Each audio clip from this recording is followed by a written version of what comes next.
할렐루야, 반갑습니다. 추석 연휴가 얼마 남지 않았는데요. 이번 코로나19로 인해서 우리 추석 많은 이동과 또는 여행, 모임이 자제될 것 같습니다. 우리 성도들은 또 이번 추석을 통해서 은혜 받는 시간이 돼야 되겠죠. 이번 추석에 우리 반도종합교회는 계속해서 집회를 해나갑니다. 온라인으로 또 참여하셔도 좋고 교회 오셔서 함께 우리 예배 드리면 참 좋을 것 같습니다. 오늘 화요일 성경 공부 제15장 같이 나눕니다. 영광과 평화로의 초대. 오늘은 어떤 마음 훈련을 하게 됩니까? 사망 권세 이기시고 부활하신 주를 믿는 자들을 영광과 평화의 나라로 초대하시는 하나님의 기쁨, 이렇게 됩니다.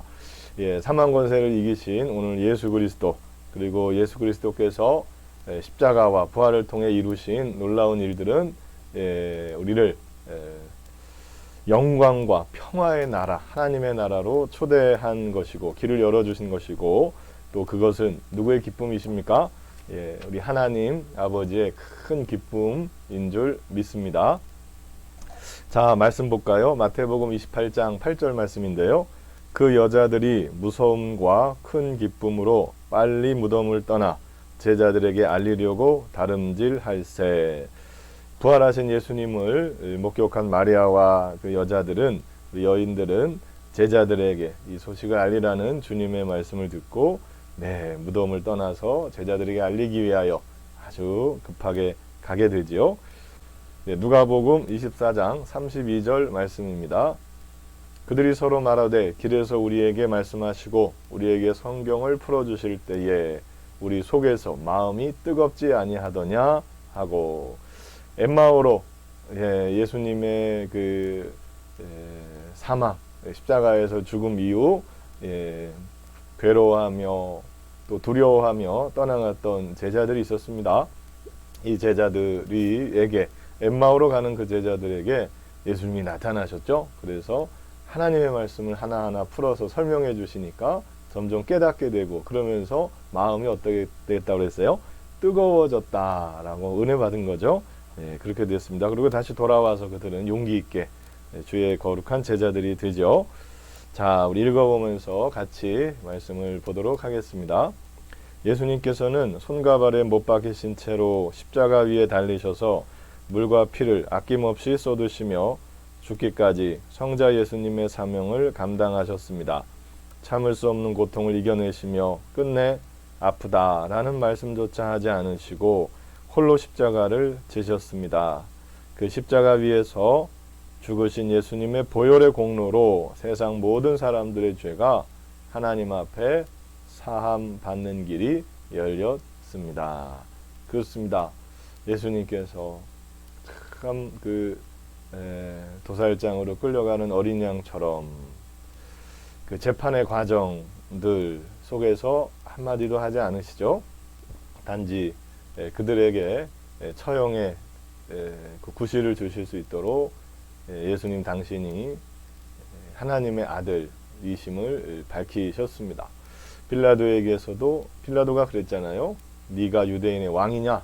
라고 했을 때에 예수님이 네 말이 옳도다 라고 하시면서 예수님을 죽일 구실, 예수님은 십자가를 지시게 되시는 것이죠. 그 십자가를 통해서, 그 십자가는 속죄의 제물이 되어 주신 것입니다. 속죄의 제사를 드려 주신 것이고, 우리 모두의 죄가 예수님의 생명, 그 물과 피를 통하여 다 대속을 받게 됩니다. 이제 우리는 죄사함을 받을 수 있는, 하나님께 죄사함을 받을 수 있는 은혜의 길이 열리게 된 것입니다. 하나님께서 우리가 아담과 하와가, 인간이 처음 죄를 지을 때부터 계획하셨던 여자의 후손, 그 뱀의 머리를 상하게 하시는 일이 이제 이루어진 것입니다. 자, 그렇게 십자가 위에서 보혈을 흘리시며 우리의 죄를 대속하신 예수 그리스도께서는 장사된 지 3일 만에 사망 권세를 이기고 부활하셨습니다. 그렇습니다. 주님께서 십자가 위에서 죽으심으로 우리의 생명을 대신해 주신, 사망을 대신해 주시고 생명을 주신 일이 이루어졌어요. 우리의 죄를 대속하신 일을 이루어 주시고 3일 만에 일어나셨습니다. 부활하셨습니다. 사망을 이겨버리신 것이죠. 할렐루야. 그렇습니다. 자, 그리고 마침내 모든 민족, 세상 모든 사람들을 영광과 평화의 자리로 초대하셨습니다. 예수님의 십자가와 부활이 하나님의 기쁨이 된 것입니다. 그리고 마침내 모든 민족, 주님의 십자가와 부활은 유대인만을 위한 것이 아니었죠. 하나님은 애초부터 모든 민족이 당신의 것이라는 것을 아브라함에게 알게 하시고 모든 인류를 위한 예수 그리스도를 이 땅에 보내주신 것 아닙니까? 주님의 그 십자가의 공로, 그 속죄의 참 제물 되심은 우리 모두를 위한 길이었고, 은혜의 길이었습니다. 구원의 길이었고, 이제 세상 모든 사람들은 주님께서 참 인도해 주시는 하나님의 나라, 영광과 평화의 나라의 자리로 초대되게 된 것입니다. 예수님의 그 십자가와 부활, 그 순종하신 다 죽기까지 순종하시고 부활하신 그 일은 하나님의 기쁨이 됩니다. 아멘. 또 보죠. 예루살렘 성전의 대제사장들과 사내들인 공회원들은 로마 제국의 총독 빌라도를 통해 예수님을 십자가 위에서 죽게 했습니다. 그렇습니다. 그들은 예수님을 참 죽이려고 그랬죠. 주님께서 깨닫게 해주신 율법, 하나님의 말씀, 그 사랑의 말씀, 공의의 말씀, 모두를 사랑하시는 그 말씀이, 그 설명들이 이 종교 지도자들로서 기득권을 가진 그들에게는 탐탁지 않았어요. 그들의 자리가 위협받는다고 생각했죠. 그들은 하나님의 종이 아니었고 그들 자신의 권력을 위한 참 아주 권력 집단이었습니다. 그 예수님을 얼마나 죽이려고 했습니까? 흉계를 꾸미고 거짓 증인들을 세우고 또 자기들의 손으로 죽이는 것이 아니라 빌라도 총독의 손에 의하여 죽게 하죠. 그 아침에 빌라도의 관정에 가서 예수님을 넘겨주고 죽이라고 막 위협을 가했습니다. 죽이지 않으면 밀란이 일어날 것이다. 협박을 하게 되죠. 결국 빌라도는 예수님을 재판했죠. 그리고 죄를 발견합니까? 발견하지 못합니다. 전혀 발견하지 못했지만 빌라도는 정치적인 판단을 내리죠. 무죄한 자를 죽여서는 안 됩니다. 그런데 대제사장들과 제사장들, 군중들이 막 죽여달라고 애를 쓰니까 어쩔 수 없이 그 바나바라는 그 흉악범을 데려다가 둘 중에 한 명은 내가 석방하겠다 하는 것으로 위기를 모면하려고 했는데 끝내 바나바를 살려주고 예수를 죽여라는 그 말에 빌라도는 예수님을 십자가에서 처형하게 됩니다. 그가 예수님을 죽이기 전에 뭐라고 합니까? 손을 물에 씻으면서 나는 이것과 상관없다. 너희들이 다 당해라, 책임져라 얘기하지만 그 말뿐이죠. 수사이죠. 그게 무슨 의미가 있습니까? 자기가 결정을 내리고 십자가에 달려 돌아가시게 했죠. 불의한 자였습니다. 그리고 끝내 그도 비참한 그 인생을 마감했다고 얘기하죠. 그렇습니다. 빌라도 총독의 건세, 로마의 힘을 빌려 예수님을 나무 십자가 위에서 저주받은 자로 죽게 하려고 그렇게 모든 흉계를 꾸미고 또 그들은 그것이 성취된 것처럼 보였습니다. 자, 그러고도 예수님을 그렇게 죽이고도 그들은 이 대제사장들과 장로들, 공회원들은 마음이 놓이지 않았죠. 왜냐하면 이미 소문이 있었어요. 무슨 소문입니까? 예수님의 부활의 소문이었습니다. 그래서 혹시 제자들이 따르는 추종자들이 예수님의 시신을 훔쳐가고 부활했다라는 얘기를 소문을 퍼뜨릴까 봐 로마 병사들을 동원해서 그 무덤을 봉인하고 지키게 하죠. 빌라도에게 얘기를 해서 예수님의 시신이 탈취돼서는 안 된다. 부활한다는 소문이 있는데 이거 지켜야 된다. 이렇게까지 얘기해서 돌아가신 예수님의 그 무덤을 로마 병사들에 의하여 봉인하고 지키게까지 했습니다. 읽어볼까요? 그러고도 마음이 놓이지 않아 그들은 예수님의 제자들이 예수님의 시신을 훔쳐가고 난 후 예수님이 부활하셨다고 말할 것이라며 로마 총독에게 로마 병사들을 동원해 무덤을 지키게 해달라고 요청했습니다. 자, 예수님의 시신은 어디에 안치되었습니까? 아리마대 요셉이 구입한, 자기를 위하여 준비한 돌무덤을 그 예수님의 시신을 장사하고 안치하는데 사용하게 해달라 빌라도에게 요구하고 그것을 허락받아서 예수님께서는 돌무덤, 그렇죠, 아리마대 요셉이 준비한 그 무덤에 장사되셨습니다. 예수님의 무덤은 로마 병사들에 의해 지켜지고 있었습니다. 당시 로마 병사들이 지키고 있는 그곳을 감히 뺏어올 수 있는 세력이나 사람들은 없었죠. 그런데 예수님께서는 부활하셨습니다. 할렐루야. 무덤을 지키던 로마 병사들이 바로 부활을 직접 목격했습니다. 그렇습니다. 그들이 본 것입니다. 무덤을 지키던 로마 병사들이 오히려 목격자들이, 증인들이 되었죠. 로마 병사들이 너무 놀라서 대제사장들을 찾아와서 예수님의 부활의 소식을 전하게 되자 제사장들이 이들을 어떻게 했습니까?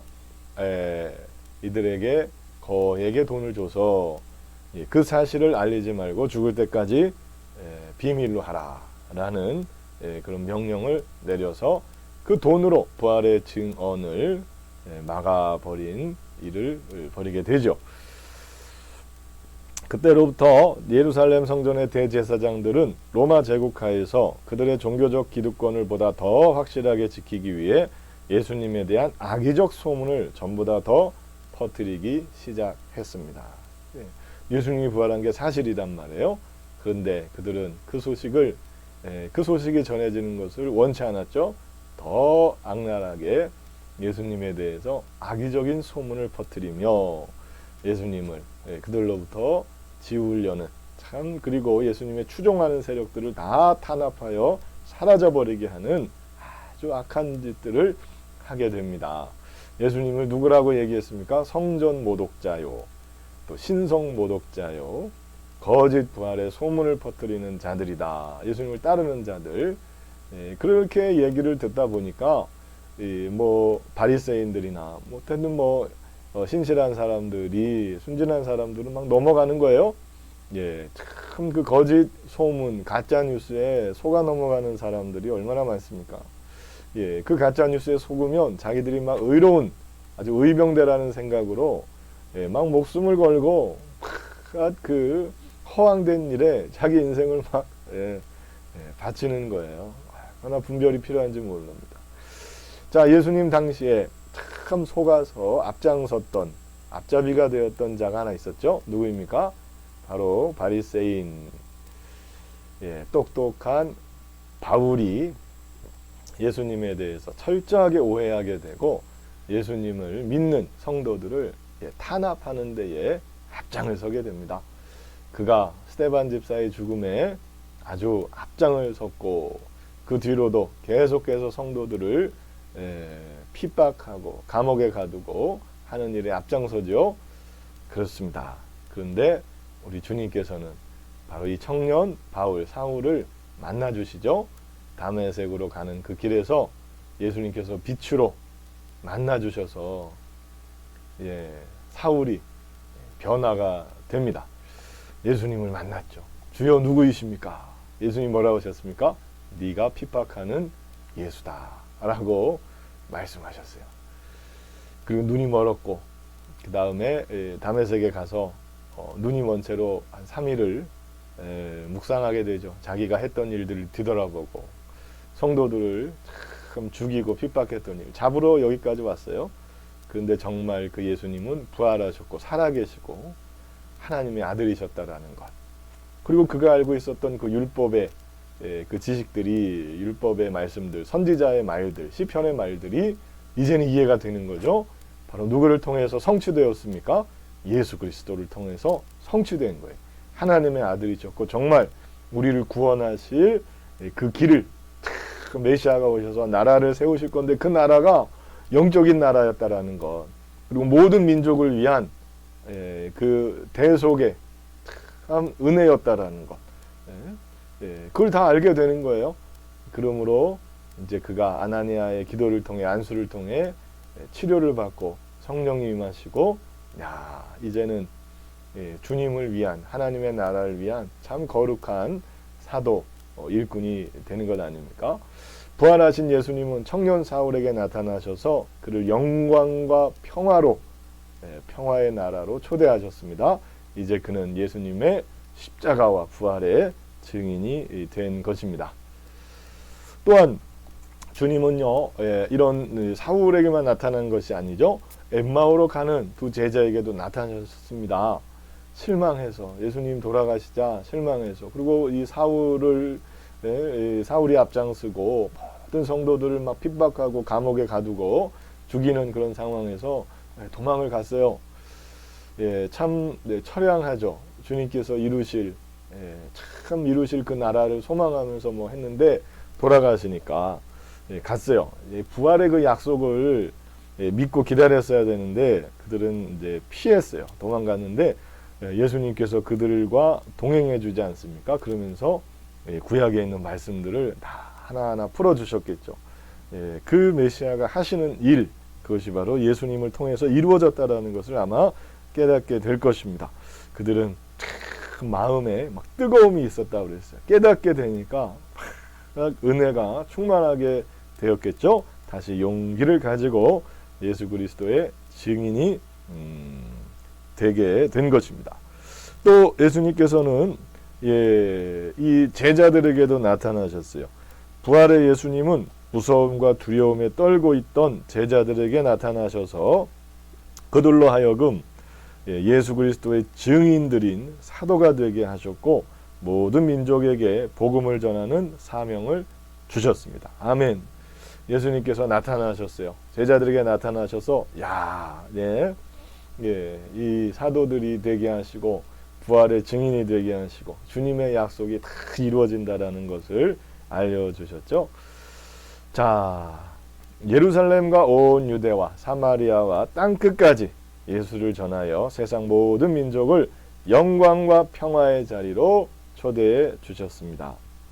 그래서 오늘 우리가 그 영광과 평화의 자리에 초대받아서 예수 그리스도를 주라 고백하는 그리스도인이 된 것입니다. 할렐루야. 바로 이 영광과 평화의 나라로 자리로 초대해 주셨던 예수님, 그 십자가와 부활을 통하여 우리가 하나님의 자녀가 되게 해주신 예수님, 그것은 하나님의 기쁨이셨고요. 우리가 구원받을 수 있는 참 유일한 바로 그 진리였습니다. 길이었습니다. 그래요. 영광과 평화로의 초대, 그것은 하나님께서 계획하신 일이었고 예수님께서 이루신 일이었고 하나님은 너무 기뻐하셨습니다. 그리고 우리는 그리스도인이 된 것입니다. 성령님께서 우리와 함께 하셔서 예수님의 모든 명령, 그 말씀을 다 지켜 행할 수 있도록 인도해 주고 계시죠. 자, 영광과 평화의 나라 자리에 초대된 그리스도인이십니까? 혹시 더 눌리거나 힘들거나 참 상황과 형편에 따라서 어려움에 처해 있는 우리 성도들이 있다면 이겨내실 수 있어요.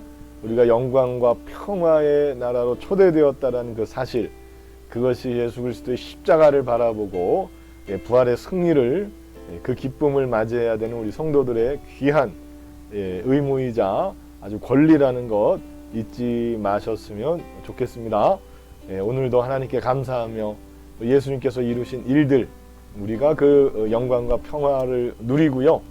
또 증인되어서 우리 예수님 전해야 되겠어요. 그런 귀한 일꾼들 되시기를 예수 그리스도의 이름으로 축원합니다. 아멘. 할렐루야. 다음 시간에 뵙겠습니다. 안녕.